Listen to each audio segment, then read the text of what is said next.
nimufashe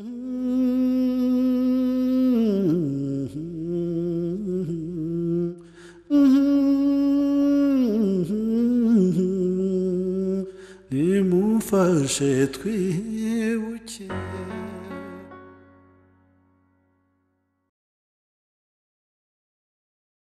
Je m'appelle Fanny Gachouki, j'ai 66 ans, je suis en Belgique depuis plus de 50 ans et mes parents ont quitté le Rwanda en 1961. Voilà. Dans le contexte de l'époque, 1959, la mort de Mutala III, le roi Rudahigwa, une mort tout à fait inexpliquée.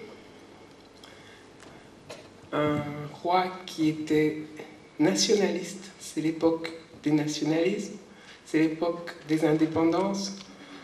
Les pays colonisés tous veulent se libérer et ce qui est tout à fait logique, les colonisateurs ne sont pas d'accord. Alors, dans les Grands Lacs, le Rwanda, le roi Mutala Rudahigwa, décès 1959. À côté, chez les voisins, Congo, le leader nationaliste Patrice Lumumba, décès 1960. Dans le pays voisin, encore au Burundi, 1962, décès de Louis Rwagasore, leader nationaliste. Ce n'est pas des hasards. Donc, dans ce contexte-là, tous les nationalistes étaient considérés comme des ennemis par les colonialistes, ce qui est tout à fait logique. Alors, comment est-ce que nous sommes touchés par cette vague qui nous fait quitter le pays?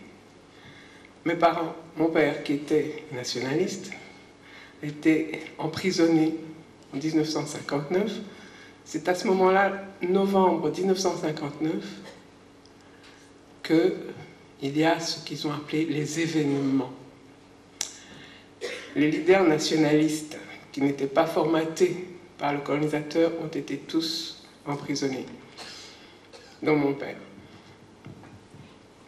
Et à ce moment-là, nous étions enfants, bien sûr, mais comme nous vivions les événements, il ne fallait pas nous informer, nous les vivions.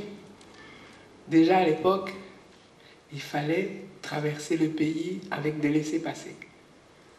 C'était la guerre.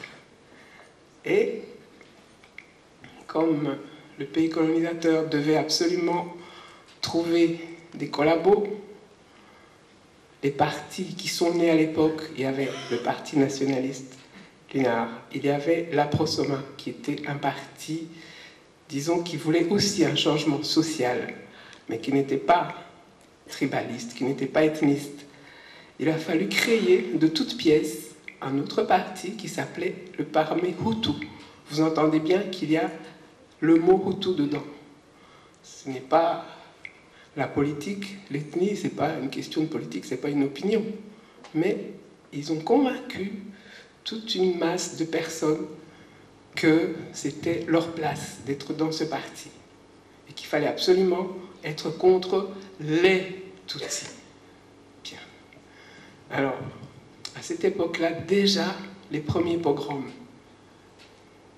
qui ont été entamés, qui ont été initiés par la mort du président de la Cour suprême qui s'appelait Mutembe, le grand-père d'une des jeunes personnes ici présentes. À ce moment-là, c'est devenu on a senti que c'était très grave. Les maisons commençaient à brûler. On a brûlé les maisons, on a brûlé notre maison. Il a fallu se réfugier. À ce moment-là, on pouvait déjà se réfugier dans les églises, mais on était à l'abri. À ce moment-là, à l'église, on était sauf. On était en sécurité. Et on a commencé à amener les gens du côté de Nyamata, un camp de réfugiés à l'intérieur du Rwanda. Et à ce moment-là, il y avait ce qu'on appelle quelques tueries que les autorités belges appelaient des incidents. voilà, c'est dans ce contexte-là, à ce moment-là, pour parler, moi qui vous parle ici, donc j'étais encore à l'école évidemment, et les parents, le papa en prison avec d'autres parents évidemment, et il faut vous dire qu'à la mort du roi, il y a eu un autre qui a été intronisé d'une manière traditionnelle, ce qui n'a pas plu aux autorités tutélaires qui devaient choisir le roi, qui a connu une grande célébrité, un accueil très, très chaleureux à travers le pays, ce qui a un petit peu énervé et étonné la population des administrateurs. Et à l'occasion d'un voyage qu'elle effectue à l'étranger, je pense qu'il a été au Congo à l'occasion de l'indépendance, on a choisi de le laisser là-bas. Qu'il ne rentre pas, on va s'occuper du changement, parce qu'on considérait quand même que c'était un coup d'État, que ce n'était pas comme ça que les choses étaient prévues. Donc, pourquoi j'en parle? Parce que déjà, à cette époque-là, il y avait des projets, et le souci de créer un parti ethniste parmi Hutus pour endormir, manipuler une grande masse de la population s'est avéré nécessaire pour qu'ils ne pensent pas à l'indépendance, pour qu'ils se détournent de cette idée, de ce vent de liberté qui traversait l'Afrique. Voilà, c'est ainsi que les premiers réfugiés sont partis. Les premiers qui ont été visés, c'était qui? C'était les premiers, les fonctionnaires, les responsables des autorités publiques. C'est eux qui ont été visés en premier. Et ensuite, plusieurs années, non, pas beaucoup d'années plus tard, en 62, 63, 64, 65, 72, ça s'est renouvelé. Des massacres. Il fallait qu'ils se rappellent qu'ils n'étaient pas bienvenus, parce que ces velléités de liberté, d'indépendance, n'étaient pas admises. Et voilà, donc quand je parle de cette... Pourquoi on m'a demandé de parler de cette période-là personnellement, c'est que, en fait, quand on parle de rescapés, les rescapés du génocide de 1994, ce que je voudrais dire ici, c'est que le génocide a commencé il y a très longtemps. Là, c'était un pré-génocide. Parce qu'en 1963, quand la rivière Nyabarongo était rouge de sang, c'était un génocide déjà. Et la personne qui a voulu en témoigner ici en Europe a été arrêtée, a été stoppée. Il a fallu lui dire stop, c'est contre la politique du gouvernement. C'était un prêtre qui était horrifié par ce qui se passait là-bas et qui trouvait que c'était incroyable, que c'était impossible, qu'il fallait absolument trouver une solution à cela. Et qui a voulu alerter l'opinion publique ici en Europe. C'était contre les autorités et ça a été arrêté.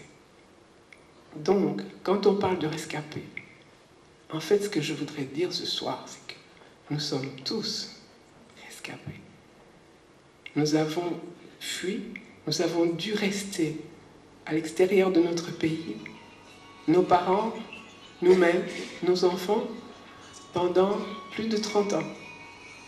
Et c'est une sorte, cet exil forcé, nous n'étions pas des immigrés volontaires, n'avait rien de gentil.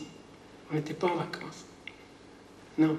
Ce que nos familles ont enduré, c'était une ségrégation très, très claire.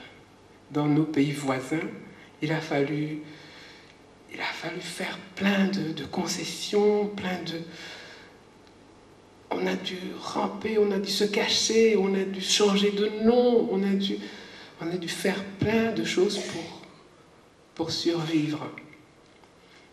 Donc, mais nous savions ce qu'il en était, nous savions pourquoi. Nous ne nous sommes jamais trompés.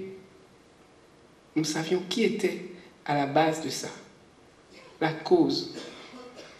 Et cet amalgame que le colonisateur a voulu faire entre la communauté, l'ethnie et les idées politiques, c'est très dangereux. Et ce que je voudrais dire ici, c'est que maintenant, entre nous ici, c'est le jour pour s'occuper de se remémorer du génocide de 1994. C'est important de savoir, de connaître l'histoire, de savoir comment ça a été possible, comment ça a commencé, qu'est-ce qui s'est passé. Parce que c'est incroyable, ça n'a pas de nom. Et ce qui s'est passé en 1994, à ce niveau, à cette échelle, ils se sont dit non, on s'est trompé, on aurait dû commencer plus tôt. Là, on va le faire d'une manière totale. Et cette politique de la guerre totale, avec une cruauté sans nom, pour qu'il n'y ait jamais de réconciliation. Parce que quelqu'un qui découpe votre enfant devant vous et vous laisse en vie, et vous dit non, tu vas vivre avec cette idée, tu vas vivre avec ce souvenir. C'est cruel et c'est exprès. Pour que jamais il n'y ait de réconciliation. Heureusement, on n'a pas suivi leur projet. Parce que c'était ça le projet. Donc, on les extermine, cette fois-ci. On les extermine. Et si on n'y arrive pas, s'ils gagnent quand même la guerre, si les libérateurs qui sont arrivés, qui se sont battus, qui ont gagné, s'ils arrivent et qu'ils gagnent, qu'est-ce qu'ils vont faire? Ils vont voir le charnier, ils vont voir les corps mutilés des leurs. Qu'est-ce qu'ils vont faire? Ils sont armés, ils sont jeunes, ils sont furieux. Ils vont aussi faire un génocide. C'était ça l'idée. Eh bien non, ils ne l'ont pas fait. Ils ne l'ont pas fait.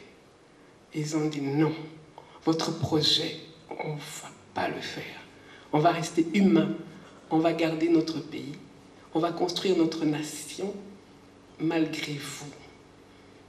Et en souvenir des nôtres, ils verront qu'ils ne sont pas morts pour rien. Parce que votre projet, il est à l'eau. Nous vous avons battus. Voilà. C'est ça que je voulais dire en parlant aujourd'hui de moi, de l'exil que mes parents ont subi, que j'ai subi. Je voulais vous dire que finalement, après 30 ans d'exil, tout de même, on n'a pas lâché l'idée de rentrer. On a conservé le souvenir du pays, de l'histoire, de ce qui s'est passé, et c'est ce qui nous a permis de tenir le coup.